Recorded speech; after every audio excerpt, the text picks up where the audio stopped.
നമ്മളെല്ലാവരും നിത്യജീവിതത്തിൽ ഉപയോഗിക്കുന്ന ഒരു വാക്കാണ് അൽഹംദുലില്ല എന്നുള്ളത്. ആ അൽഹംദുലില്ലയ്ക്ക് ഒരുപാട് മഹത്വങ്ങളുണ്ട്. നമ്മളോട് എപ്പോഴെങ്കിലും ആളുകൾ നമ്മുടെ വിശേഷങ്ങൾ തിരക്കുമ്പോൾ നമ്മൾ പറയും ആ സുഖമാണെന്ന് പറയും.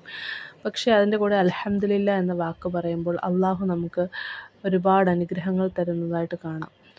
അതുപോലെ നമ്മൾ എന്ത് സംഭവിച്ചാലും നമുക്ക് സന്തോഷമാകട്ടെ, സങ്കടമാകട്ടെ, വിഷമമാകട്ടെ, പ്രയാസങ്ങളാകട്ടെ, നേട്ടമാകട്ടെ, എന്താണേലും നമ്മൾ അൽഹംദുലില്ല എന്ന് പറഞ്ഞാൽ അള്ളാഹു ആ സമയം എളുപ്പമുള്ളതാക്കി തരും.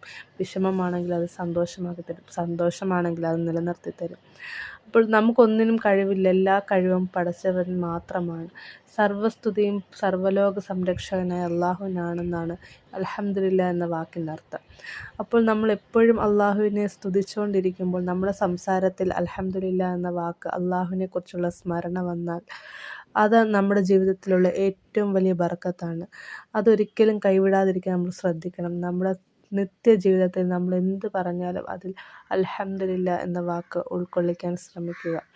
എൻ്റെ അറിവ് നിങ്ങൾക്ക് ഉപകാരപ്രദമായെങ്കിൽ മറ്റുള്ളവരിലേക്ക് ഷെയർ ചെയ്യുക. അസ്സലാമു അലൈക്കും വറഹ്മത്തുള്ളാഹി വബറകാതുഹു.